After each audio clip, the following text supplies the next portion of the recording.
ਜੀ ਦੋਸਤੋ, ਇੱਕ ਵਾਰੀ ਫਿਰ ਤੁਹਾਡਾ ਬਹੁਤ-ਬਹੁਤ ਸਵਾਗਤ ਕਰ ਰਹੇ ਹਾਂ ਪ੍ਰੋਗਰਾਮ ਹਰਜਿੰਦਰ ਗਿੱਲ ਸ਼ੋ। ਜਿਵੇਂ ਆਪਾਂ ਗੱਲ ਕੀਤੀ ਸੀ ਕਿ ਪੰਜਾਬ ਦੀਆਂ ਇਲੈਕਸ਼ਨ ਦੇ ਨਾਲ ਸੰਬੰਧਿਤ ਵੈਸੇ ਤਾਂ ਹੁਣ ਕੋਈ ਬਹੁਤੀਆਂ ਗੱਲਾਂ ਕਰਨ ਵਾਲੀਆਂ ਰਹੀਆਂ ਨਹੀਂ, ਪਰ ਫਿਰ ਵੀ ਸਾਡੇ ਜਿਹੜੇ ਸਰੋਤੇ ਨੇ ਸਾਨੂੰ ਸੁਣਨਾ ਚਾਹੁੰਦੇ ਹੋਣਗੇ ਕਿਸੇ ਨਾ ਕਿਸੇ ਰੂਪ ਦੇ ਵਿੱਚ, ਜੋ ਇਹ ਤਾਜ਼ਾ ਸੂਰਤ ਹਾਲ ਹੈ ਜਿਹਦੇ ਵਿੱਚ ਇੱਕ ਕਹਿ ਲਈਏ ਕਿ ਇੱਕ ਤਰਫਾ ਨਤੀਜੇ ਜਿਹੜੇ ਨੇ। ਮੈਂ ਅੱਜ ਪੋਸਟ ਪਾਈ ਸੀ ਸਾਡੀ ਸੋਸ਼ਲ ਮੀਡੀਆ ਦੇ ਉੱਪਰ, ਜੇ ਤੁਸੀਂ ਦੇਖੋਗੇ ਕਿ ਪੰਜਾਬ ਤੇ ਪੰਜਾਬੀਆਂ ਨੂੰ ਇਸ ਗੱਲ ਦੀ ਮੁਬਾਰਕਬਾਦ ਦੇਣੀ ਬਣਦੀ ਹੈ ਕਿ ਲਕੀਰ ਖਿੱਚ ਕੇ ਫੈਸਲਾ ਸੁਣਾਇਆ ਜਿਹੜਾ ਉਹਨਾਂ ਨੇ। ਸੋ ਇਹ ਲਕੀਰ ਜਿਹੜੀ ਖਿੱਚੀ ਗਈ ਹੈ ਉਹਦਾ ਕੀ ਮਤਲਬ ਹੈ, ਕਿਸ ਤਰੀਕੇ ਦੇ ਨਾਲ ਇਸ ਸਾਰੀ ਨਤੀਜਿਆਂ ਦੀ ਜਿਹੜੀ ਤਾਣੇ ਬਾਣੇ ਨੂੰ ਅੰਡਰਸਟੈਂਡਿੰਗ ਲੈਣੀ ਚਾਹੀਦੀ ਹੈ, ਉਹਦੇ ਬਾਰੇ 'ਚ ਗੱਲ ਕਰਨ ਦੇ ਲਈ ਇਸ ਵੇਲੇ ਕੰਵਰ ਸੰਧੂ ਸਾਹਿਬ ਆਪਣੇ ਨਾਲ ਨੇ। ਸੰਧੂ ਸਾਹਿਬ, ਬਹੁਤ ਬਹੁਤ ਸਵਾਗਤ ਹੈ ਜੀ ਪ੍ਰੋਗਰਾਮ ਦੇ ਵਿੱਚ। ਬਹੁਤ ਮਿਹਰਬਾਨੀ ਹਰਜਿੰਦਰ, ਤੁਹਾਡੇ ਰਮਸ ਪੰਜਾਬੀ ਦੇ ਸਾਰੇ ਲਿਸਨਰਸ ਨੂੰ ਵੀ ਪਿਆਰ ਭਰੀ ਨਮਸਕਾਰ ਤੇ ਸਤਿ ਸ਼੍ਰੀ ਅਕਾਲ। ਸਤਿ ਸ਼੍ਰੀ ਅਕਾਲ ਜੀ, ਨਮਸਕਾਰ, ਵੈਲਕਮ। ਤੇ ਸੰਧੂ ਸਾਹਿਬ, ਅੱਜ ਜਿਵੇਂ ਕਲੀਨ ਸਵੀਪ ਦੇ ਨਾਲ ਆਮ ਆਦਮੀ ਪਾਰਟੀ ਨੇ ਇੱਕ ਨਵਾਂ ਇਤਿਹਾਸ ਰਚ ਦਿੱਤਾ ਹੈ ਪੰਜਾਬ ਦੀ ਰਾਜਨੀਤੀ ਦੇ ਵਿੱਚ, ਕਿਵੇਂ ਸ਼ੁਰੂਆਤ ਕਰੋਗੇ ਅੱਜ ਦੀ ਗੱਲਬਾਤ ਨੂੰ? ਇਹ ਬਹੁਤ ਹਰਜਿੰਦਰ ਇਤਿਹਾਸਿਕ ਜਿੱਤ ਆ, ਐਕਸੈਪਸ਼ਨਲ, ਮਤਲਬ ਕੋਈ ਸ਼ਾਇਦ ਲਫ਼ਜ਼ ਨਹੀਂ ਬਿਆਨ ਕਰ ਸਕਦੇ ਇਹਨੂੰ। ਔਰ ਮੇਰਾ ਨਹੀਂ ਖਿਆਲ ਕਿ ਆਮ ਆਦਮੀ ਪਾਰਟੀ ਨੂੰ ਵੀ ਇਸ ਤਰ੍ਹਾਂ ਦੀ ਜਿੱਤ ਦੀ ਆਸ ਸੀਗੀ। ਇਹ ਜ਼ਰੂਰ ਆ ਕਿ ਜਿੱਦਣ ਐਗਜ਼ਿਟ ਪੋਲਸ ਆਇਆ ਉਹਦੇ 'ਚ ਇੱਕ ਐਗਜ਼ਿਟ ਪੋਲ ਜਿਹੜੀ ਸੀਗੀ ਚਨੱਕਿਆ ਨਿਊਜ਼ 24, ਹਾਂਜੀ, ਉਹਨਾਂ ਨੇ ਜ਼ਰੂਰ ਕਿਹਾ ਸੀਗਾ ਕਿ ਆਮ ਆਦਮੀ ਪਾਰਟੀ ਨੂੰ 100 ਤੋਂ 110 ਸੀਟਾਂ ਮਿਲ ਸਕਦੀਆਂ ਵਾ ਔਰ ਕਾਂਗਰਸ ਸਿਰਫ 10 ਸੀਟਾਂ ਤੱਕ ਸੀਮਿਤ ਰਹਿ ਸਕਦੀ ਹੈ ਔਰ ਅਕਾਲੀ ਦਲ ਨੂੰ 6 ਸੀਟਾਂ ਤੱਕ ਹੀ ਆਉਣਗੀਆਂ ਔਰ ਇੱਕ ਅੱਧੀ ਸੀਟ ਜਿਹੜੀ ਆ ਭਾਜਪਾ ਨੂੰ ਆ ਸਕਦੀ ਆ। ਇਸ ਤੋਂ ਇਲਾਵਾ ਬਾਕੀ ਐਗਜ਼ਿਟ ਪੋਲਸ ਵੀ ਜਿੱਤ ਦੀ ਗੱਲ ਤੇ ਕਰ ਰਹੀਆਂ ਸੀ ਆਮ ਆਦਮੀ ਪਾਰਟੀ ਦੀ, ਔਰ ਕੁਝ ਉਹਨਾਂ ਨੂੰ ਬਹੁਮਤ ਦੀ ਵੀ ਗੱਲ ਕਰ ਰਹੀਆਂ ਸੀ, ਪਰ ਇਸ ਤਰ੍ਹਾਂ ਦੀ ਜਿੱਤ ਕਿਸੇ ਨੂੰ ਅੰਦਾਜ਼ਾ ਨਹੀਂ ਸੀਗਾ ਔਰ ਇਹ ਵਾਕਈ ਇਤਿਹਾਸਿਕ ਜਿੱਤ ਆ। ਇਹਦਾ ਮਤਲਬ ਆ ਕਿ ਪੰਜਾਬ ਦੇ ਹਾਲਾਤ ਵਾਕਈ ਬੜੇ ਗੰਭੀਰ ਨੇ। ਇਹ ਮੈਂ ਇਸ ਕਰਕੇ ਕਹਿ ਰਿਹਾ ਵਾਂ ਹਰਜਿੰਦਰ, ਕਿਉਂਕਿ ਜਦੋਂ ਵੀ ਇਸ ਤਰ੍ਹਾਂ ਦੇ ਫਤਵਾ ਲੋਕਾਂ ਵੱਲੋਂ ਮਿਲਦਾ ਵਾ ਉਦੋਂ ਕੋਈ ਖਾਸ ਹੀ ਜਿਹੜੇ ਹਾਲਾਤ ਨੇ ਉਹ ਬਣੇ ਹੁੰਦੇ ਆ। ਮੈਨੂੰ ਯਾਦ ਆ 1999 ਦੇ ਵਿੱਚ 1989 ਦੇ ਵਿੱਚ ਲੋਕ ਸਭਾ ਚੋਣਾਂ 'ਚ ਉਸ ਵੇਲੇ ਸਿਮਰਨਜੀਤ ਮਾਨ ਜੇਲ੍ਹ ਦੇ ਵਿੱਚ ਨਜ਼ਰਬੰਦ ਸੀ। ਉਦੋਂ ਉਹਨਾਂ ਦੀ ਪਾਰਟੀ ਨੂੰ ਪਾਰਟੀ ਦੇ ਨਾਲ ਜਿਹੜੇ ਸਹਿਯੋਗੀ ਸੀ ਉਹਨਾਂ ਨੂੰ 9 ਸੀਟਾਂ 13 ਚੋਂ ਆਈਆਂ ਸੀ। ਠੀਕ ਹੈ। ਔਰ ਉਸ ਤੋਂ ਬਾਅਦ 1992 ਦੇ ਵਿੱਚ ਜਦੋਂ ਅਸੈਂਬਲੀ ਦੀਆਂ ਚੋਣਾਂ ਹੋਈਆਂ ਵਾ, ਜਿਹੜੀਆਂ ਚੋਣਾਂ ਅਕਾਲੀ ਦਲ ਨੇ ਬਾਈਕਾਟ ਕਰਤੀਆਂ ਸੀ, ਉਦੋਂ ਕਾਂਗਰਸ ਨੂੰ 87 ਸੀਟਸ ਮਿਲੀਆਂ ਸੀ। ਔਰ ਫਿਰ 96 ਦੇ ਵਿੱਚ ਲੋਕ ਸਭਾ ਚੋਣਾਂ ਦੇ ਵਿੱਚ ਜਦੋਂ ਅਕਾਲੀ ਦਲ ਤੇ ਬਸਪਾ ਇਕੱਠੇ ਚੋਣਾਂ ਲੜ ਰਹੇ ਸੀ, ਉਦੋਂ ਉਹਨਾਂ ਨੇ 13 ਚੋਂ 11 ਸੀਟਾਂ ਲੋਕ ਸਭਾ ਦੀਆਂ ਜਿੱਤੀਆਂ ਸੀ। ਉਦੋਂ ਬਾਬੂ ਕਾਂਸ਼ੀ ਰਾਮ ਨਵੇਂ ਟੀਮ ਤੇ ਆਏ ਸੀਗੇ। ਠੀਕ ਹੈ। ਔਰ ਫਿਰ ਜਿਹੜੀ ਪਹਿਲੀ ਇਲੈਕਸ਼ਨ ਫੌਜੀ ਹਮਲੇ 84 ਦੇ ਹਮਲੇ ਤੋਂ ਬਾਅਦ ਪ੍ਰੋਪਰ ਇਲੈਕਸ਼ਨ ਹੋਈ ਆ, ਕਿਉਂਕਿ 92 ਦੀ ਇਲੈਕਸ਼ਨ ਪ੍ਰੋਪਰ ਇਲੈਕਸ਼ਨ ਨਹੀਂ ਸੀ, ਅਕਾਲੀ ਦਲ ਨੇ ਬਾਈਕਾਟ ਕੀਤੀ ਹੋਈ ਸੀ। ਪਹਿਲੀ ਪ੍ਰੋਪਰ ਇਲੈਕਸ਼ਨ ਹੋਈ 1997 'ਚ। ਉਦੋਂ ਅਕਾਲੀ ਬੀਜੇਪੀ ਨੂੰ 93 ਸੀਟਸ ਹਾਸਿਲ ਹੋਈਆਂ ਸੀ, ਅਕਾਲੀ ਦਲ ਨੂੰ ਸ਼ਾਇਦ 75-76 ਤੇ ਬੀਜੇਪੀ ਨੂੰ 18-19, ਟੋਟਲ 93। ਉਦੋਂ ਦੋਵਾਂ ਦਾ ਵੋਟ ਸ਼ੇਅਰ 46 ਬਣਿਆ ਸੀ ਜ਼ਰੂਰ ਜੀ। ਔਰ ਕਿਉਂਕਿ ਪਹਿਲੀਆਂ ਪ੍ਰੋਪਰ ਇਲੈਕਸ਼ਨ ਸੀ, ਉਹ ਵੀ ਆਪਾਂ ਕਹਿ ਸਕਦੇ ਹਾਂ ਤਰੀਕੇ ਨਾਲ ਖਾਸ ਹਾਲਾਤ ਬਣੇ ਸੀ ਉਸ ਵੇਲੇ ਜੀ। ਅੱਤਵਾਦ ਤੋਂ ਬਾਅਦ ਉਹ ਪਹਿਲੀਆਂ ਪ੍ਰੋਪਰ ਇਲੈਕਸ਼ਨ ਸੀ। ਪਰ ਅੱਜ ਤੱਕ ਮੇਰਾ ਨਹੀਂ ਖਿਆਲ ਕਿ ਇੱਕ ਕਿਸੇ ਪਾਰਟੀ ਨੂੰ 92 ਸੀਟਾਂ ਜਿਹੜੀਆਂ ਇਸ ਵਾਰੀ ਆਮ ਆਦਮੀ ਪਾਰਟੀ ਨੂੰ ਮਿਲੀਆਂ ਵਾ, ਕਦੀ ਕਿਸੇ ਪਾਰਟੀ ਨੂੰ ਮਿਲੀਆਂ ਹੋਣੀਆਂ। ਔਰ ਬਹੁਤ ਸ਼ਾਨਦਾਰ ਜਿੱਤ ਆ। ਔਰ ਉਹਨਾਂ ਇਸੇ ਕਰਕੇ ਉਹਨਾਂ ਦੀ ਵੋਟ ਪਰਸੈਂਟੇਜ ਵੀ ਜਿਹੜੀ ਆ ਉਹ ਆਲਮੋਸਟ 42% ਤੋਂ 45% ਤੋਂ ਵੱਧ ਆ ਜੀ। 23 ਤੋਂ 45%। 2017 'ਚ ਉਹਨਾਂ ਨੂੰ 23% ਸੀ, ਅਰਕੀ 42%। ਸੋ ਬਹੁਤ ਸ਼ਾਨਦਾਰ ਜਿੱਤਿਆ, ਇਹਦੇ 'ਚ ਕੋਈ ਸ਼ੱਕ ਨਹੀਂ। ਅੱਛਾ ਦੋਸਤੋ, ਇੱਕ ਵਾਰ ਫਿਰ ਦੱਸ ਦਿੰਦੇ, ਕੰਵਰ ਸੰਧੂ ਸਾਹਿਬ ਇਸ ਵੇਲੇ ਸਾਡੇ ਨਾਲ ਨੇ। ਸਿਆਸੀ ਰਮਜ਼ਾਨ ਸਾਡਾ ਪੋਲੀਟੀਕਲ ਪਲਸ ਇੱਕ ਖਾਸ ਸੈਗਮੈਂਟ, ਜਿਹਦੇ ਵਿੱਚ ਅਸੀਂ ਕੰਵਰ ਸੰਧੂ ਸਾਹਿਬ ਦੇ ਵਿਚਾਰ ਇਸ ਵੇਲੇ ਤੁਹਾਡੇ ਤੱਕ ਪਹੁੰਚਦੇ ਕਰ ਰਹੇ ਹਾਂ। ਜਿਹੜੀਆਂ ਕੁਝ ਟੈਕਨੀਕੈਲਿਟੀਜ਼ ਜਾਂ ਆਪਾਂ ਕੁਝ ਗਣਿਤ ਦੀ ਗੱਲ ਕਰਦੇ ਹਾਂ, ਕੈਲਕੂਲੇਸ਼ਨ ਦੀ ਸੰਧੂ ਸਾਹਿਬ ਗੱਲ ਕਰਦੇ ਹਾਂ, ਉਹ ਸਾਰੇ ਧਰੇ ਰਹਿ ਗਏ। ਬਹੁਤ ਸਾਰੀਆਂ ਇਕੁਏਸ਼ਨ ਸੀ ਜਿਹੜੀਆਂ ਕਿਸੇ ਨਾ ਕਿਸੇ ਰੂਪ ਦੇ ਵਿੱਚ ਆਪਾਂ ਇੱਥੇ ਰੇਡੀਓ ਟੀਵੀਜ਼ 'ਤੇ ਵੀ ਜਦੋਂ ਡਿਸਕਸ ਕਰਦੇ ਸੀ ਤਾਂ ਸਾਨੂੰ ਲੱਗਦਾ ਸੀ ਕਿ ਜਿਹੜਾ ਬੀਜੇਪੀ ਹੈ ਜਾਂ ਕੈਪਟਨ ਅਮਰਿੰਦਰ ਸਿੰਘ ਹੋਰੀ ਨੇ ਜਾਂ ਅਕਾਲੀ ਦਲ ਹੈ, ਉਹ ਆਪਣੇ ਜਿਹੜੇ ਆਧਾਰ ਦੇ ਵਿੱਚ ਇੱਕਦਮ ਇੰਨਾ ਪਿੱਛੇ ਨਹੀਂ ਰਹਿ ਸਕਦੇ। ਕੋਈ ਨਾ ਕੋਈ ਇਹੋ ਜਿਹਾ ਤੰਤਰ ਜ਼ਰੂਰ ਚੱਲ ਰਿਹਾ ਹੋਣਾ ਜਿਹੜਾ ਕਿਸੇ ਨਾ ਕਿਸੇ ਰੂਪ ਦੇ ਵਿੱਚ ਉਹਨਾਂ ਨੂੰ ਅੱਗੇ ਲੈ ਕੇ ਆ ਸਕਦਾ। ਪਰ ਤੁਹਾਨੂੰ ਲੱਗਦਾ ਕਿ ਜਿਹੜੇ ਮੀਡੀਆ ਦੇ ਵਿੱਚ ਜਾਂ ਆਮ ਜਿਹੜੇ ਪੋਲੀਟੀਕਲ ਹਲਕਿਆਂ ਦੇ ਵਿੱਚ ਇਹ ਜਿਹੜੀਆਂ ਗਿਣਤੀਆਂ ਮਿਣਤੀਆਂ ਸੀ, ਉਹ ਕਿਸੇ ਨੇ ਇਸ ਰੂਪ ਦੇ ਵਿੱਚ ਮੁਲਾਂਕਣ ਕੀਤਾ ਸੀ ਉਹਨਾਂ ਦਾ ਕਿ ਇੰਨਾ ਵੱਡਾ ਫੇਰ ਬਦਲ ਦੇਖਣ ਨੂੰ ਮਿਲੇਗਾ ਕਿ ਸਾਰੇ ਵੱਡੇ ਧਨੰਤਰ ਜਿਹੜੇ ਨੇ, ਜੇ ਵੱਡੇ ਚਿਹਰਿਆਂ ਦੀ ਗੱਲ ਕਰੀਏ ਸੰਧੂ ਸਾਹਿਬ, ਇੱਕ ਪਾਸਿਓਂ ਲੈ ਕੇ ਸਫਾਇਆ ਹੋ ਗਿਆ ਜੀ? ਇੱਦਾਂ ਦੀ ਕੈਲਕੂਲੇਸ਼ਨ ਕਦੀ ਕਿਸੇ ਨੇ ਸੋਚੀ ਸੀ? ਨਹੀਂ, ਬਿਲਕੁਲ ਨਹੀਂ ਸੀ ਸੋਚੀ। ਸਹੀ ਕਿਹਾ ਤੁਸੀਂ। ਔਰ ਇੰਝ ਲੱਗ ਰਿਹਾ ਵਾ ਹੁਣ ਕਿ ਜਿਹੜੇ ਲੋਕਾਂ ਦਾ ਗੁੱਸਾ ਸੀ 2017 ਦੇ ਵਿੱਚ ਵੀ ਨਜ਼ਰ ਆਇਆ ਸੀਗਾ, ਉਹ ਹੁਣ ਨਫ਼ਰਤ ਦੇ ਵਿੱਚ ਬਦਲ ਗਿਆ। ਸੋ ਬਦਲ ਦੀ ਭਾਵਨਾ ਇੰਨੀ ਸਟਰੋਂਗ ਨਜ਼ਰ ਆਈ ਆ ਕਿ ਮੇਰਾ ਫੈਕਟਰ, ਦੀਪ ਸਿੱਧੂ ਫੈਕਟਰ ਜਾਂ ਹੋਰ ਕੋਈ ਵੀ ਫੈਕਟਰ, ਭਾਜਪਾ ਫੈਕਟਰ ਜਾਂ ਜਿਹੜਾ SSM ਸੰਯੁਕਤ ਸਮਾਜ ਮੋਰਚਾ ਫੈਕਟਰ, ਉਹ ਕੋਈ ਕੰਮ ਨਹੀਂ ਆਇਆ। ਔਰ ਬਦਲ ਸਿਰਫ ਤੇ ਸਿਰਫ ਉਹਨਾਂ ਨੇ ਆਮ ਆਦਮੀ ਪਾਰਟੀ 'ਚ ਵੇਖਿਆ ਵਾ। ਔਰ ਮੈਨੂੰ ਉਹ ਯਾਦ ਆ ਜਾਂਦੀ ਆ ਫੈਜ਼ ਅਹਿਮਦ ਸਾਹਿਬ ਦੀ ਨਜ਼ਮ ਜਿਹੜੀ ਸੀ, ਤੁਸੀਂ ਵੀ ਸੁਣੀ ਹੋਣੀ ਆ, ਹਮ ਦੇਖेंगे, ਜਿਹਦੇ 'ਚ ਉਹ ਕਹਿੰਦੇ ਆ ਸਭ ਤਾਜ ਉਛਾਲੇ ਜਾएंगे, ਸਭ ਤਖਤ ਗਿਰਾਏ ਜਾएंगे ਜੀ। तो वाकई ताज ਜਿਹੜੇ ਉਛਾਲੇ ਗਏ ਉਹਨਾਂ ਦੇ ਵਿੱਚ 4 CM ਦੇ ਤਾਜ ਵੀ ਉਛਾਲੇ ਗਏ ਆ, ਬਾਦਲ ਸਾਹਿਬ, ਬੀਬੀ ਰਜਿੰਦਰ ਕੌਰ ਭੱਠਲ, ਕੈਪਟਨ ਅਮਰਿੰਦਰ ਸਿੰਘ ਤੇ ਜਸਜੀਤ ਸਿੰਘ ਚੰਨੀ ਜੀ। ਔਰ ਇਹ ਤਾਜ ਉਛਾਲੇ ਜਾਣ ਦੇ ਵਿੱਚ 2 ਡਿਪਟੀ CM ਵੀ ਮੰਨੇ ਗਏ ਆ, ਸੁਖਬੀਰ ਸਿੰਘ ਬਾਦਲ ਤੇ OP ਸੋਨੀ ਜੀ। ਔਰ ਜਿਹੜੇ ਉਹ ਕਹਿੰਦੇ ਆ ਕਿ ਤਖਤ ਗਿਰਾਏ ਜਾएंगे, ਉਹਨਾਂ ਦੇ ਵਿੱਚ ਕਾਂਗਰਸ ਦਾ ਤੇ ਅਕਾਲੀ ਦਲ ਦਾ ਤਖਤ ਵੀ ਜਿਹੜਾ ਵਾ ਉਹ ਵੀ ਟੈਕੇਰੀ ਹੋ ਗਿਆ। तो वाकई ਇਹ ਬਹੁਤ ਅਨਪ੍ਰੈਸੀਡੈਂਟਡ। ਅੱਛਾ, ਇਹਨੂੰ ਸੰਧੂ ਸਾਹਿਬ ਔਰ ਇੰਜ ਲੱਗ ਰਿਹਾ ਵਾ ਕਿ ਜਿਹੜਾ ਬਦਲ ਸੀ ਉਹ ਬਜ਼ਵਰਡ ਬਣ ਕੇ ਜੀ ਚੱਲਿਆ। ਅੱਛਾ ਸੰਧੂ ਸਾਹਿਬ, ਇਸ ਗੱਲ ਨੂੰ ਆਮ ਹੁਣ ਜਿੱਥੇ ਕਿਤੇ ਵੀ ਗੱਲਬਾਤ ਚੱਲ ਰਹੀ ਹੈ ਮੀਡੀਆ ਦੇ ਉੱਪਰ ਵੀ ਜਾਂ ਪਰਸਨਲ ਤੌਰ 'ਤੇ ਵੀ ਜਿੱਥੇ ਕਿਤੇ ਕਿਸੇ ਨਾਲ ਗੱਲ ਕਰ ਰਹੇ ਹਾਂ, ਤਾਂ ਆਮ ਆਦਮੀ ਪਾਰਟੀ ਦੀ ਜਿੱਤ ਘੱਟ ਤੇ ਆਮ ਪੰਜਾਬੀਆਂ ਦੀ ਤੇ ਲੋਕਾਂ ਦੀ ਜਿੱਤ ਦਾ ਜਿਹੜਾ ਫਤਵਾ ਉਹ ਇਸ ਰੂਪ ਦੇ ਵਿੱਚ ਦੇਖਿਆ ਜਾ ਰਿਹਾ। ਇਸ ਗੱਲ ਨੂੰ ਕਿਵੇਂ ਦੇਖਦੇ ਹੋ? ਤੇ ਨਾਲ ਜਿਹੜੀ ਇਹਦੇ ਨਾਲ ਹੀ ਜੁੜਦੀ ਹੋਰ ਇੱਕ ਇਕੁਏਸ਼ਨ ਜੇ ਬਣਾਈਏ ਤੇ ਲੋਕ ਕਹਿੰਦੇ ਨੇ ਕਿ ਇੱਥੇ ਲੋਕਾਂ ਨੇ ਸ਼ਾਇਦ ਆਮ ਆਦਮੀ ਪਾਰਟੀ ਨੂੰ ਜਿਤਾਉਣ ਲਈ ਉਹਨਾਂ ਜ਼ੋਰ ਨਹੀਂ ਲਾਇਆ ਜਿੰਨਾ ਬਾਕੀ ਸਾਰੇ ਧਨੰਤਰਾਂ ਨੂੰ ਹਰਾਉਣ ਵੱਲ ਨੂੰ ਜ਼ੋਰ ਲਾਇਆ। ਇਹ ਬਿਲਕੁਲ ਸਹੀ ਤੁਸੀਂ ਕਿਹਾ। ਲੋਕਾਂ ਦਾ ਗੁੱਸਾ ਇੰਨਾ ਸੀਗਾ ਮਾਫੀਆ ਰਾਜ ਕਰਕੇ, ਭ੍ਰਿਸ਼ਟਾਚਾਰ ਕਰਕੇ, ਬੇਰੁਜ਼ਗਾਰੀ ਇੰਨੀ ਵਧੀ ਹੋਈ ਆ ਕਿ ਕਈ ਥਾਵਾਂ ਤੇ ਤੁਸੀਂ ਹੈਰਾਨ ਹੋ ਗਏ। ਮੈਨੂੰ ਅੱਜ ਹੁਸ਼ਿਆਰਪੁਰ ਤੋਂ ਕਿਸੇ ਦਾ ਕੱਲ ਕਾਲ ਆਇਆ ਸੀ ਕਿ ਉੱਥੇ ਬੂਥ ਹੀ ਨਹੀਂ ਸੀ ਲੱਗੇ ਪਰ ਫਿਰ ਵੀ ਵੋਟ ਪੈ ਗਈ।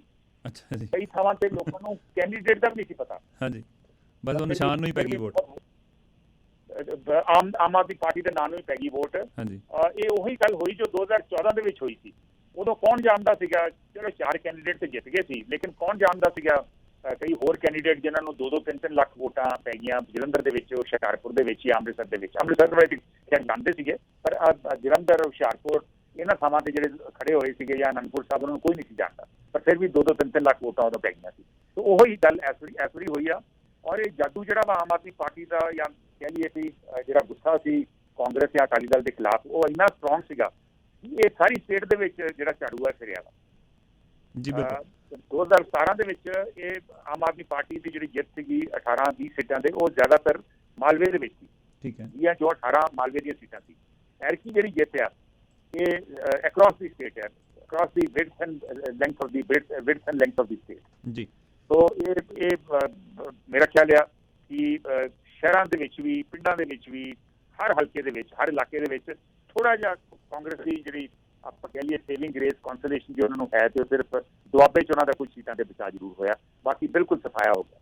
ਠੀਕ ਹੈ। ਅੱਛਾ ਸੰਧੂ ਸਾਹਿਬ, ਇੱਕ ਚੀਜ਼ ਹੋਰ, ਜਦੋਂ ਆਪਾਂ ਸਾਰੇ ਵੱਡੇ ਚਿਹਰਿਆਂ ਦੀ ਜੇ ਗੱਲ ਕਰੀਏ ਤਾਂ ਤੁਹਾਨੂੰ ਕੀ ਲੱਗਦਾ ਕਿ ਸਭ ਤੋਂ ਜ਼ਿਆਦਾ ਡੈਮੇਜ ਦੇ ਰੂਪ ਦੇ ਵਿੱਚ ਪਰਸਨਲ ਤੌਰ ਦੇ ਉੱਤੇ ਵੀ ਤੇ ਸਿਆਸੀ ਤੌਰ ਦੇ ਉੱਤੇ ਵੀ ਕਿਹਨੂੰ ਮੰਨਦੇ ਹੋ? ਜਿਹੜਾ ਇਸ ਵੇਲੇ ਜਿਹੜੇ ਹਾਰੇ ਹੋਏ ਪਾਰਟੀ ਪ੍ਰਧਾਨਾਂ ਦੀ ਗੱਲ ਕਰ ਲਈਏ ਜਾਂ ਵੱਡੇ ਚਿਹਰਿਆਂ ਜਿਨ੍ਹਾਂ ਦੇ ਵਿੱਚ ਪ੍ਰਕਾਸ਼ ਸਿੰਘ ਬਾਦਲ ਹੋਰੀ, ਜਿਹੜੇ ਕਿ ਪੰਜਾਬ ਦੇ ਘਾਗ ਸਿਆਸਤਦਾਨ, ਇੱਕ ਬਾਬਾ ਬੋੜ ਦੇ ਰੂਪ ਦੇ ਵਿੱਚ ਜਾਣੇ ਜਾਂਦੇ, ਜਿਸ ਤਰੀਕੇ ਦੇ ਨਾਲ ਉਹਨਾਂ ਦੀਆਂ ਜੜ੍ਹਾਂ ਪੁੱਟੀਆਂ, ਕੀ ਦੇਖਦੇ ਹੋ ਇਹਦੇ ਬਾਰੇ 'ਚ ਸਾਰਾ? ਬਾਕੀ ਤਾਂ ਚਲੋ ਮੈਨੂੰ ਲੱਗਦਾ ਜਿੱਥੇ ਹੁਣ ਪ੍ਰਕਾਸ਼ ਸਿੰਘ ਬਾਦਲ ਵਰਗੇ ਧਨੰਤਰ ਜਾਂ ਚਰਨਜੀਤ ਸਿੰਘ ਚੰਨੀ ਜਾਂ ਨਵਜੋਤ ਸਿੰਘ ਸਿੱਧੂ ਜਾਂ ਫਿਰ ਆਪਣੇ ਸੁਖਬੀਰ ਬਾਦਲ ਹੋਰੀ, ਨਾਮ ਲਓ ਜੀ, ਕਿਹਦਾ ਨਾਮ ਲੈਣਾ, ਸਾਰੇ ਦੇ ਸਾਰੇ ਦਰਖਤ ਜਿਹੜੇ ਵੱਡੇ ਪੁੱਟ ਕੇ ਉਹ ਮਾਰੇ ਲੋਕਾਂ ਨੇ ਇਸ ਹਨੇਰੀ ਨੇ। ਕੀ ਲੱਗਦਾ ਕਿ ਕਿਹਨੂੰ ਸਭ ਤੋਂ ਵੱਡਾ ਧੱਕਾ ਜਾਂ ਡੈਮੇਜ ਲੱਗਦਾ? ਸਭ ਤੋਂ ਜ਼ਿਆਦਾ ਧੱਕਾ ਤੇ ਮੇਰੇ ਖਿਆਲ on the face of it ਤੇ ਸ਼੍ਰੋਮਣੀ ਅਕਾਲੀ ਦਲ ਨੂੰ ਲੱਗਦਾ, ਕਿਉਂਕਿ ਉਹ 10 ਸਾਲ ਸੱਤਾ 'ਚ ਰਹੇ। ਉਸ ਤੋਂ ਬਾਅਦ 2017 'ਚ ਉਹਨਾਂ ਨੂੰ ਸਿਰਫ 15 ਸੀਟਾਂ ਹਾਸਲ ਹੋਈਆਂ ਔਰ ਉਹਨਾਂ ਦਾ ਵੋਟ ਸ਼ੇਅਰ ਉਸ ਵੇਲੇ ਸੀਗਾ ਆਲਮੋਸਟ 24%। ਐਰਕੀ ਉਹਨਾਂ ਦਾ ਜਿਹੜਾ ਵੋਟ ਸ਼ੇਅਰ ਆ ਉਹ ਰਹਿ ਗਿਆ ਵਾ ਸਿਰਫ 18%। ਔਰ ਉਹ ਜਿਹੜੀਆਂ ਪਿਛਲੀ ਵਾਰੀ ਦੇਖੋ 2 ਵਾਰੀ ਰਾਜ ਕਰਕੇ, ਪਿਛਲੀ ਵਾਰੀ 15 ਤੋਂ ਹੁਣ ਇਸ ਵੇਲੇ 3 ਸੀਟਾਂ ਤੇ ਸੀਮਿਤ ਰਹੀ ਹੈ। ਇੱਕ ਸੀਟ ਉਹਨਾਂ ਦੇ ਜਿਹੜੀ ਭਾਈਵਾਲ ਪਾਰਟੀ ਆ BSP ਉਹਨੂੰ ਆਈ ਆ, ਤਾਂ ਟੋਟਲ 4 ਲਾ ਲਓ। ਹਾਂਜੀ, ਤਾਂ ਕਦੀ ਅੰਦਾਜ਼ਾ ਲਾ ਸਕਦੇ ਹਾਂ ਕਿ ਇੱਕ ਖੇਤਰੀ ਪਾਰਟੀ ਸ਼੍ਰੋਮਣੀ ਅਕਾਲੀ ਦਲ ਜਿਹਦਾ ਇੰਨਾ ਗੌਰਵਮਈ ਇਤਿਹਾਸ ਆ, ਉਹ ਸਿਰਫ 4 ਸੀਟਾਂ ਤੇ ਸੀਮਿਤ ਰਹਿ ਗਏ। ਔਰ ਉਹਦੇ 'ਚ ਪ੍ਰਕਾਸ਼ ਸਿੰਘ ਬਾਦਲ ਵੀ ਹਾਰ ਗਏ, ਸੁਖਬੀਰ ਸਿੰਘ ਬਾਦਲ ਵੀ ਹਾਰ ਗਏ, ਔਰ ਕਰੀਬ ਉਹਨਾਂ ਦੀ ਸਾਰੀ ਲੀਡਰਸ਼ਿਪ ਜਿਹੜੀ ਆ ਉਹ ਸਾਰੀ ਜਿਹੜੀ ਆ ਉਹ ਹਾਰ ਗਈ। ਸੋ ਸਭ ਤੋਂ ਵੱਡਾ ਨੁਕਸਾਨ ਉਹਨਾਂ ਨੂੰ, ਔਰ ਮੈਨੂੰ ਥੋੜਾ ਜਿਹਾ ਅਫਸੋਸ ਹੀ ਹੁੰਦਾ ਵਾ ਪ੍ਰਕਾਸ਼ ਸਿੰਘ ਬਾਦਲ ਤੇ। ਹਾਂਜੀ, ਕਿ ਦੇਖੋ 5 ਵਾਰੀ ਮੁੱਖ ਮੰਤਰੀ ਰਹੇ ਆ ਰਜਿੰਦਰ। ਹਾਂਜੀ, ਔਰ ਇਸ ਉਮਰ ਦੇ ਵਿੱਚ 94 ਸਾਲ ਦੀ ਉਮਰ ਦੇ ਵਿੱਚ ਉਹ ਅਖੀਰ ਜਿਹੜੀ ਸਿਆਸਤ ਨੂੰ ਜਦੋਂ ਗੁੱਡ ਬਾਏ ਕਹਿਣ ਲੱਗੇ ਆ ਤਾਂ ਹਾਰ ਕੇ ਗੁੱਡ ਬਾਏ ਕਹਿ ਰਹੇ ਜੀ। ਅੱਛਾ, ਥੋੜਾ ਜਿਹਾ ਜੇ ਉਹਨਾਂ ਨੂੰ ਹਰਾਉਣ ਵਾਲੇ ਇਨਸਾਨ ਦੇ ਬਾਰੇ ਥੋੜਾ ਜਿਹਾ ਜ਼ਿਕਰ ਕਰਨਾ ਹੋਵੇ, ਲੋਕ ਇੰਟਰਸਟ ਲੈਂਦੇ ਹੋਣਗੇ, ਜਾਣਨਾ ਚਾਹੁੰਦੇ ਹੋਣਗੇ ਕਿ ਕੌਣ ਹੈ ਯਾਰ ਇਹੋ ਜਿਹਾ ਬੰਦਾ ਜਿਹਨੇ ਪ੍ਰਕਾਸ਼ ਸਿੰਘ ਬਾਦਲ ਨੂੰ ਹਰਾ ਦਿੱਤਾ, ਥੋੜਾ ਜਿਹਾ ਉਹਨਾਂ ਬਾਰੇ ਤੇ ਉਹਨਾਂ ਦੇ ਪਿਤਾ ਜੀ ਬਾਰੇ, ਉਹਨਾਂ ਦੇ ਪਿਛੋਕੜ ਬਾਰੇ, ਜੇ ਖੁੱਡੀਆਂ ਸਾਹਿਬ ਦੇ ਬਾਰੇ ਜ਼ਿਕਰ ਕਰਨਾ ਹੋਵੇ ਥੋੜਾ ਜਿਹਾ। ਬਿਲਕੁਲ ਜੀ, ਗੁਰਮੀਤ ਸਿੰਘ ਖੁੱਡੀਆਂ ਬਹੁਤ ਅੱਛਾ ਸ਼ਖਸ ਹੈ, ਬੜਾ ਅੱਛਾ ਇਨਸਾਨ ਹੈ। ਔਰ ਇਹ ਖੁੱਡੀਆਂ ਪਰਿਵਾਰ ਤੋਂ ਆ। ਤੁਹਾਨੂੰ ਯਾਦ ਹੋਊਗਾ ਕਿ ਜਥੇਦਾਰ ਖੁੱਡੀਆਂ ਜਿਹੜੇ MP ਸੀਗੇ, ਉਹਨਾਂ ਦੀ ਬਹੁਤ ਸਾਲ ਪਹਿਲੋਂ ਬੜੇ ਮਿਸਟੀਰੀਅਸ ਸਰਕਮਸਟੈਂਸਿਸ ਦੇ ਵਿੱਚ ਡੈਥ ਹੋ ਗਈ ਸੀ। ਉਹਨਾਂ ਦੀ ਬੋਡੀ ਜਿਹੜੀ ਸੀ ਉਹ ਨਹਿਰ ਦੇ ਵਿੱਚ ਲੱਭੀ ਸੀਗੀ, ਉਹਦੀ ਉਸ ਵੇਲੇ ਪ੍ਰੋਪਰ ਇਨਕੁਆਇਰੀ ਵੀ ਨਹੀਂ ਹੋਈ। ਸੋ ਉਹ ਪਰਿਵਾਰ ਜਿਹੜਾ ਵਾ ਉਹਨਾਂ ਦੀ ਬੜੀ ਚੰਗੀ ਅਕਸ ਹੈ, ਬੜਾ ਚੰਗਾ ਛਵੀ ਆ ਉਹਨਾਂ ਦੀ ਉਸ ਏਰੀਏ ਦੇ ਵਿੱਚ। ਔਰ ਪਰ ਇਸ ਦੇ ਬਾਵਜੂਦ ਕਦੀ ਨਹੀਂ ਕਿਸੇ ਨੇ ਸੋਚਿਆ ਕਿ ਉਹ ਪ੍ਰਕਾਸ਼ ਸਿੰਘ ਬਾਦਲ ਨੂੰ ਹਿਲਾ ਦੇਣਗੇ, ਔਰ ਉਹੀ ਹੋਇਆ ਕਿ ਉਸ ਪਰਿਵਾਰ ਨੇ ਦੇਖੋ ਅੱਜ ਬਹੁਤ ਵੱਡਾ ਜਿਹੜਾ ਇੱਕ ਦਿੱਗਜ ਨੇਤਾ ਬਾਬਾ ਬੋੜ ਜਿਹੜਾ ਵਾ ਉਹਨੂੰ ਅੱਜ ਗਿਰਾ ਲਿਆ ਜੀ। ਤੇ ਹੁਣ ਸਰ ਗੱਲ ਕਰੀਏ ਜੇ ਇਸੇ ਤਰ੍ਹਾਂ ਦੇ ਨਾਲ ਕਾਂਗਰਸ ਦੇ ਧਨੰਤਰਾਂ ਦੀ, ਥੋੜ੍ਹਾ ਜਿਹਾ ਜੇ ਉਹਨਾਂ ਦੇ ਵੱਲ ਨੂੰ ਆਉਣਾ ਹੋਵੇ ਤਾਂ ਮੁੱਖ ਮੰਤਰੀ ਚਰਨਜੀਤ ਸਿੰਘ ਚੰਨੀ ਹੋਰੀ ਜਿਨ੍ਹਾਂ ਨੇ 2 ਥਾਵਾਂ ਤੋਂ ਦਾ ਖੇਡਿਆ ਸੀ, ਫਿਰ ਕਾਂਗਰਸ ਪਾਰਟੀ ਦੇ ਪ੍ਰਧਾਨ ਦੀ ਗੱਲ ਕਰ ਲਈਏ ਜਾਂ ਹੋਰ ਬਾਕੀ ਸਾਰੇ ਉਹਦੇ ਵਿੱਚ ਹੀ ਆ ਗਏ। ਦੱਸੋ ਥੋੜ੍ਹਾ ਜਿਹਾ ਕਾਂਗਰਸ ਪਾਰਟੀ ਵਾਲੀ ਸਾਈਡ ਤੋਂ 1 ਬਾਏ 1। ਕਾਂਗਰਸ ਦਾ ਬਹੁਤ ਵੱਡਾ ਨੁਕਸਾਨ ਹੋਇਆ ਜੀ। ਉਹਨਾਂ ਦੇ 2-3 ਬੰਦੇ ਜਿਹੜੇ ਵੱਡੇ ਲੀਡਰ ਜਿੱਤ ਗਏ ਆ, ਪ੍ਰਤਾਪ ਸਿੰਘ ਬਾਜਵਾ ਜਾਂ 1-2 ਹੋਰ ਜਿਹੜੇ ਜਿੱਤ ਗਏ ਆ, ਰਾਜਾ ਵੜਿੰਗ ਵੀ ਮਸਾਂ ਹੀ ਜਿੱਤੇ ਆ, ਅਖੀਰ ਹਾਰ ਰਹੇ। ਹਾਂਜੀ, 1200 ਦੇ ਫਰਕ ਨਾਲ ਹੀ ਸ਼ਾਇਦ 1000 ਉਹਨਾਂ ਜਿੱਤੇ ਆ। ਨਵਜੋਤ ਸਿੰਘ ਸਿੱਧੂ ਜਿਹੜੀ ਬੜੀ ਸ਼ੇਖੀ ਨਾਲ ਆਉਂਦੇ ਸੀ, ਮੈਂ ਇੰਨੀ ਵਾਰੀ MP ਬਣਿਆ ਵਾ, ਮੈਂ ਕਦੀ ਹਾਰਿਆ ਨਹੀਂ ਇਲੈਕਸ਼ਨ, ਉਹ ਵੀ ਹਾਰ ਗਏ ਵੇਖ ਲਓ। ਔਰ ਇਸ ਤੋਂ ਇਲਾਵਾ ਚਰਨਜੀਤ ਸਿੰਘ ਚੰਨੀ ਜਿਨ੍ਹਾਂ ਨੂੰ CM ਫੇਸ ਬਣਾਇਆ ਸੀਗਾ, ਔਰ CM ਫੇਸ ਦਲਿਤ ਬਹੁਤ ਵੱਡੇ ਦਲਿਤ ਲੀਡਰ ਮੰਨਿਆ ਜਾਂਦਾ ਸੀ ਉਹਨਾਂ ਨੂੰ। ਉਹਨਾਂ ਦਾ ਜਿਹੜਾ ਮੈਜਿਕ ਆ, ਜਾਦੂ ਚੱਲਿਆ ਹੀ ਨਹੀਂ ਪੰਜਾਬ ਦੇ ਵਿੱਚ। ਈਵਨ ਦੁਆਬੇ ਦੇ ਵਿੱਚ ਵੀ ਥੋੜ੍ਹਾ ਬਹੁਤ ਹੀ ਚੱਲ ਸਕਿਆ ਵਾ। ਔਰ ਉਹ ਦੋਵੇਂ ਸੀਟਾਂ ਆਪਣੀਆਂ ਹਾਰ ਗਏ। ਚਮਕੌਰ ਸਾਹਿਬ ਤੋਂ ਕਿਸੇ ਵੇਲੇ ਉਹ ਬਤੌਰ ਇੰਡੀਪੈਂਡੈਂਟ ਜਿੱਤੇ ਸੀ, ਅੱਜ ਕਾਂਗਰਸ ਦੇ ਮੁੱਖ ਮੰਤਰੀ ਹੁੰਦੇ ਹੋਏ ਉਹ ਦੋਵੇਂ ਸੀਟਾਂ ਜਿਹੜੀਆਂ ਵਾ ਹਾਰ ਗਏ ਆ। ਮੈਨੂੰ ਇਹ ਲੱਗਦਾ ਵਾ ਹਰਜਿੰਦਰ ਕਿ ਕਾਂਗਰਸ ਨੇ ਪਿਛਲੇ 6 ਮਹੀਨਿਆਂ ਦੇ ਵਿੱਚ ਆਪਣੇ ਪੈਰਾਂ ਤੇ ਇੱਕ ਨਹੀਂ ਕਈ ਵਾਰ ਕੁਆੜੀ ਮਾਰੀ। 6 ਮਹੀਨੇ ਪਹਿਲੋਂ ਇੱਕ ਕਮਾਂਡਰ ਨੂੰ ਬਦਲਣਾ ਜਾਂ ਮਿਡ ਸਟਰੀਮ ਦਰਿਆ ਦੇ ਵਿੱਚ ਘੋੜੇ ਨੂੰ ਬਦਲਣਾ ਜਿਹੜਾ ਵਾ, ਇਹਨੂੰ ਕੌਣ ਸਿਆਣਪ ਕਹਿ ਸਕਦਾ ਵਾ। ਉਹਦੇ ਨਾਲ ਤੁਸੀਂ ਕੈਪਟਨ ਅਮਰਿੰਦਰ ਸਿੰਘ ਨੂੰ ਨਾਰਾਜ਼ ਕੀਤਾ, ਔਰ ਜੋ ਬਦਲਾਅ ਲਿਆਂਦਾ ਉਹਦਾ ਕੋਈ ਫਾਇਦਾ ਨਾ ਹੋਇਆ। ਨਵਜੋਤ ਸਿੱਧੂ ਲਗਾਤਾਰ ਆਪਣੇ ਬਿਆਨ ਦੇ ਕੇ ਆਪਣੀ ਪਾਰਟੀ ਦਾ ਨੁਕਸਾਨ ਇਸ ਹੱਦ ਤੱਕ ਕਰਦੇ ਰਹੇ ਕਿ ਪਾਰਟੀ ਦੇ MLA ਵੀ ਉਹਨਾਂ ਤੋਂ ਦੂਰ ਹੋ ਗਏ, ਔਰ ਹਾਈ ਕਮਾਂਡ ਨੂੰ ਮਜਬੂਰਨ ਚਰਨਜੀਤ ਸਿੰਘ ਚੰਨੀ ਨੂੰ CM ਚਿਹਰਾ ਐਲਾਨਣਾ ਪਿਆ। ਔਰ ਚਰਨਜੀਤ ਸਿੰਘ ਚੰਨੀ ਠੀਕ ਹੈ, ਉਹਨਾਂ ਨੇ ਬੜੀ ਮਿਹਨਤ ਕੀਤੀ ਪਿਛਲੇ 110-11 ਦਿਨਾਂ ਦੇ ਵਿੱਚ, ਲੇਕਿਨ ਉਹ ਬਤੌਰ CM ਫੇਸ ਮੇਰੇ ਖਿਆਲ ਭਗਵੰਤ ਮਾਨ ਦਾ ਕੋਈ ਮੁਕਾਬਲਾ ਨਹੀਂ ਸੀਗੇ ਜੀ। ਭਗਵੰਤ ਮਾਨ ਦਾ ਜੇ ਕੋਈ ਮੁਕਾਬਲਾ ਕਰ ਸਕਦਾ ਸੀ, ਜੇ ਕੋਈ ਬਦਲ ਦੀ ਆਪਸ਼ਨ ਜੇ ਕੋਈ ਦੇ ਸਕਦਾ ਸੀ ਜਾਂ ਦੇ ਰਿਹਾ ਸੀ, ਉਹ ਸਿਰਫ ਨਵਜੋਤ ਸਿੱਧੂ ਸੀਗਾ। ਸੋ ਨਵਜੋਤ ਸਿੱਧੂ ਤੋਂ ਕਾਂਗਰਸ ਨੇ ਆਪਣਾ ਨੁਕਸਾਨ ਤੇ ਕਰਵਾ ਲਿਆ ਉਹਦੀ ਬਿਆਨਬਾਜ਼ੀ ਤੋਂ, ਲੇਕਿਨ ਉਹਨੂੰ ਇਸਤੇਮਾਲ ਨਹੀਂ ਕਰਦੇ।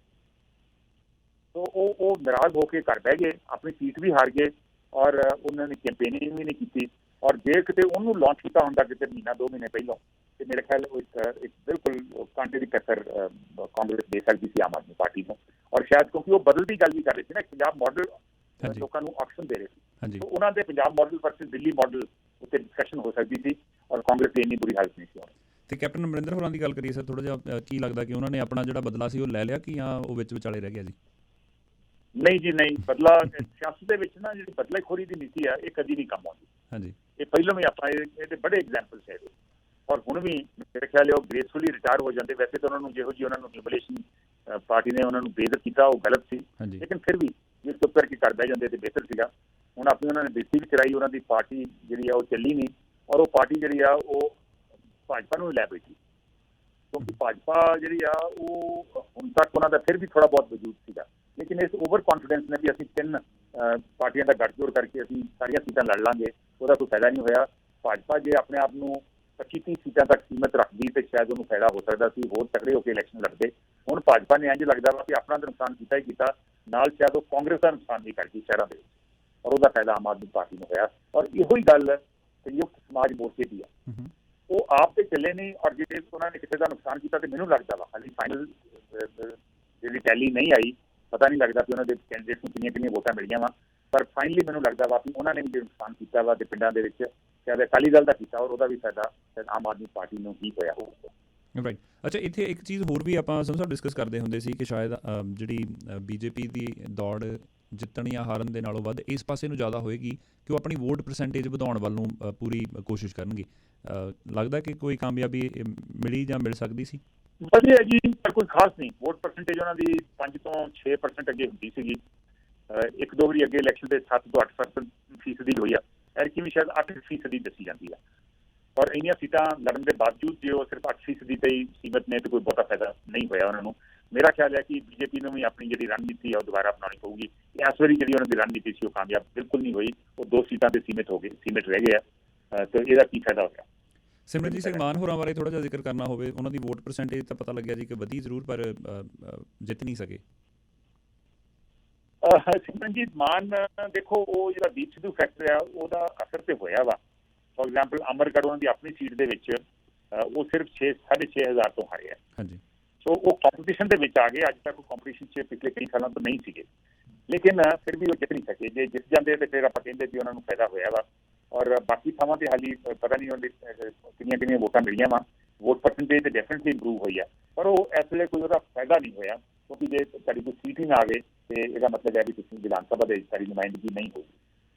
ਸਿਮਰਨਜੀਤ ਸਿੰਘ ਬੈਂਸ ਹੋਰੀ ਜੇ ਗੱਲ ਕਰੀਏ, ਜਿਨ੍ਹਾਂ ਦੇ ਲੋਕ ਇਨਸਾਫ ਪਾਰਟੀ ਉਹ ਵੀ ਤਖਤਾ ਪਲਟਿਆ ਗਿਆ ਜੀ ਸਾਰਾ ਹੀ। ਉਹਨਾਂ ਦਾ ਜਿਸ ਤਰੀਕੇ ਦੇ ਨਾਲ ਆਧਾਰ ਸੀ ਮੰਨਿਆ ਜਾਂਦਾ ਸੀ, ਉਹ ਵੀ ਕੋਈ ਬਹੁਤਾ ਜਲਵਾ ਨਹੀਂ ਦਿਖਾ ਸਕੇ।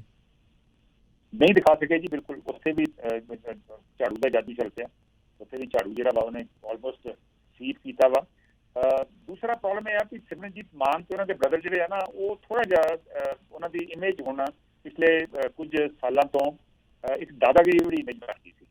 ਉਹ ਵੀ ਕੋਈ ਬਹੁਤੀ ਚੰਗੀ ਇਮੇਜ ਨਹੀਂ ਹੁੰਦੀ ਪੋਲੀਟਿਕਸ ਦੇ ਵਿੱਚ। ਕਦੀ ਕਦੀ ਤੇ ਉਹ ਕੰਮ ਆ ਜਾਂਦੀ ਆ, ਪਰ ਕਈ ਵਾਰ ਉਹਦਾ ਨੁਕਸਾਨ ਨਹੀਂ ਹੁੰਦਾ।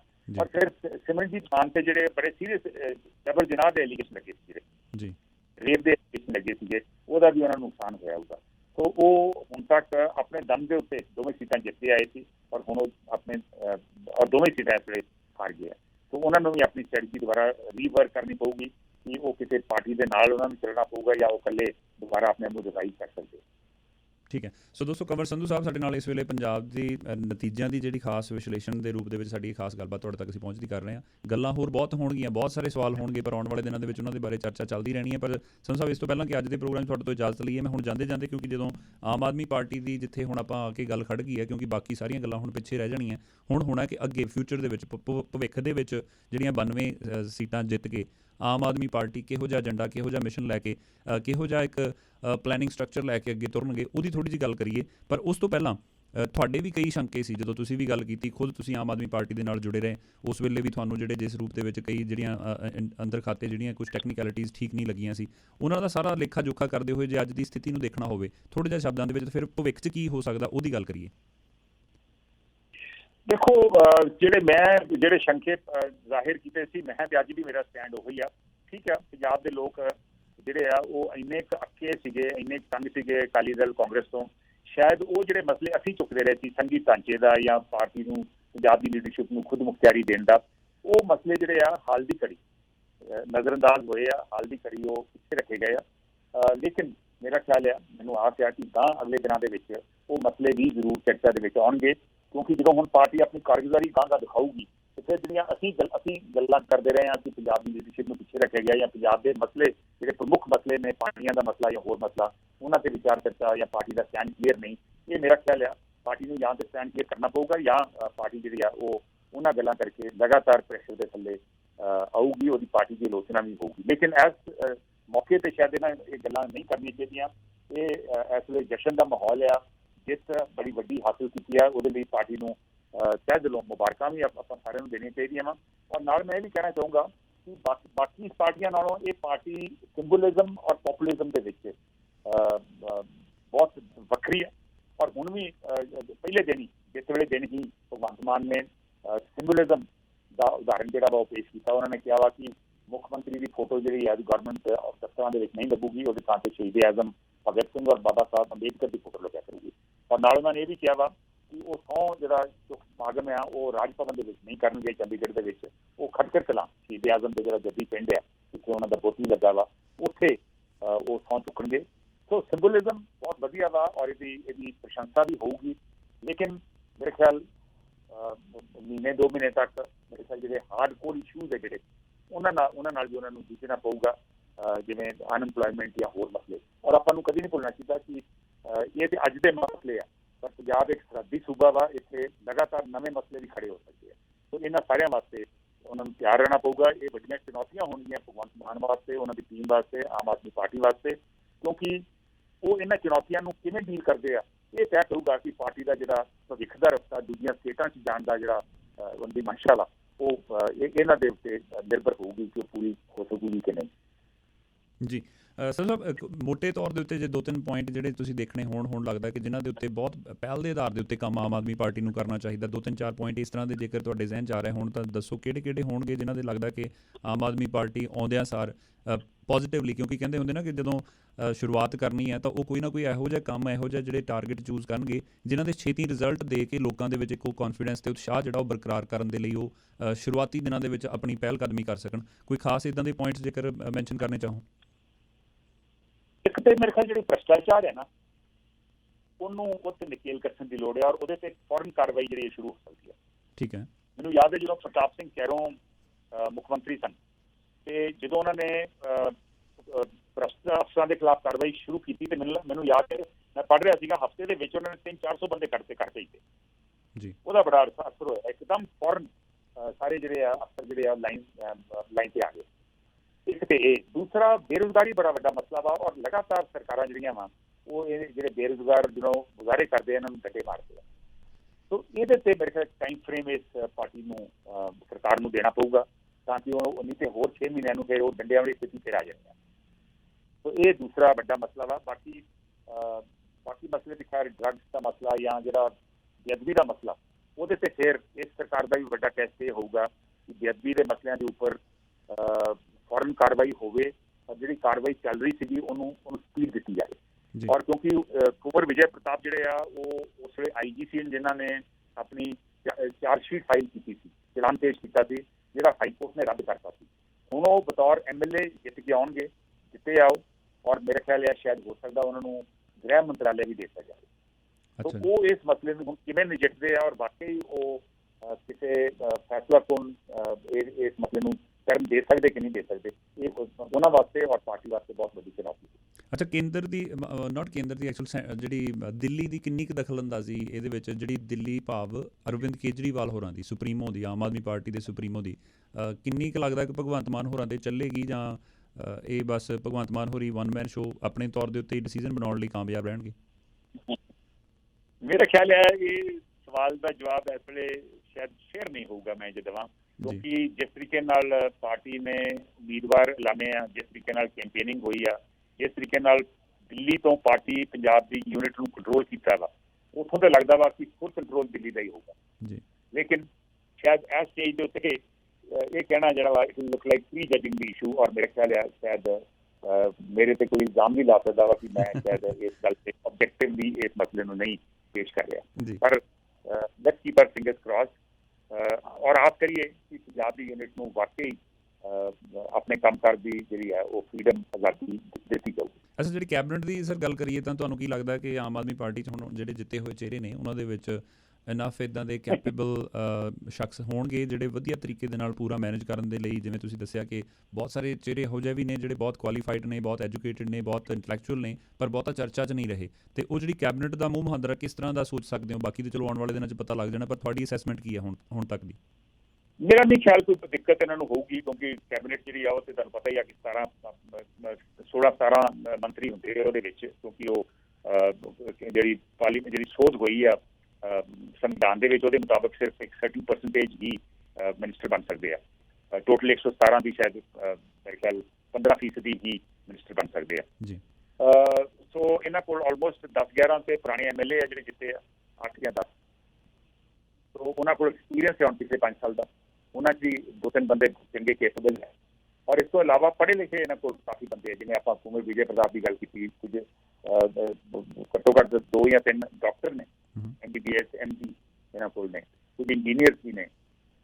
ਸੋ ਇਸ ਕਰਕੇ ਮੇਰੇ ਖਿਆਲ ਕੋਈ ਟੈਲੈਂਟ ਦੀ ਘਾਟ ਇਹਨਾਂ ਨੂੰ ਨਹੀਂ ਹੈ, ਔਰ ਮੇਰਾ ਖਿਆਲ ਹੈ ਕਿ ਚੰਗੀ ਕੈਬਨਿਟ ਇਹ ਬਣਾ ਸਕਣਗੇ, ਅਨਲੈਸ ਦਿੱਲੀ ਸਿਰਫ ਚਾਹੇ ਕਿ ਸਿਰਫ ਅਸੀਂ ਜੈਸਮੈਨ ਹੀ ਕੈਬਨਿਟ ਦੇ ਵਿੱਚ ਰੱਖਣੇ ਆ, ਕਿਤੇ ਇਹ ਨਾ ਹੋਵੇ। ਠੀਕ ਹੈ ਜੀ। ਅੱਛਾ, ਇੱਕ ਹੋਰ ਸਵਾਲ ਜੁੜਿਆ ਹੋਇਆ ਜੀ, ਜਿੱਥੇ ਹੁਣ 92 ਜਿਹੜੇ ਸੀਟਾਂ ਜਿੱਤਣ ਤੋਂ ਬਾਅਦ ਚੈਲੰਜ ਜਿਹੜਾ, ਜੇਕਰ ਇੱਕ ਵਿਰੋਧੀ ਪਾਰਟੀ ਦੇ ਰੂਪ ਦੇ ਵਿੱਚ ਇੱਕ ਜਿਹੜਾ ਡੰਡਾ ਚਾਹੀਦਾ ਹੁੰਦਾ, ਉਹ ਲੱਗਦਾ ਕਿ ਹੁਣ ਪੰਜਾਬ ਦੇ ਵਿੱਚ ਡੰਡਾ ਚਲਾਉਣ ਵਾਲੀ ਕਪੈਸਿਟੀ ਹੋਏਗੀ ਕਿਸੇ ਦੇ ਕੋਲ? ਕਿਉਂਕਿ ਹੁਣ ਤਾਂ 92 ਸੀਟਾਂ ਲੈ ਕੇ ਕਿਤੇ ਇਹ ਨਾ ਹੋਵੇ ਕਿ ਬਸ ਜੀ ਜੋ ਮਨ 'ਚ ਆਇਆ ਉਹੀ ਕਰਨਾ, ਕਿਉਂਕਿ ਸਾਨੂੰ ਕਿਹੜਾ ਕੋਈ ਰੋਕਣ ਵਾਲਾ। ਇਸ ਪੁਆਇੰਟ ਨੂੰ ਕਿਵੇਂ ਦੇਖਦੇ ਹੋ? ਇਹ ਬਹੁਤ ਵੱਡੀ ਇੱਕ ਇਸ਼ੂ ਆ।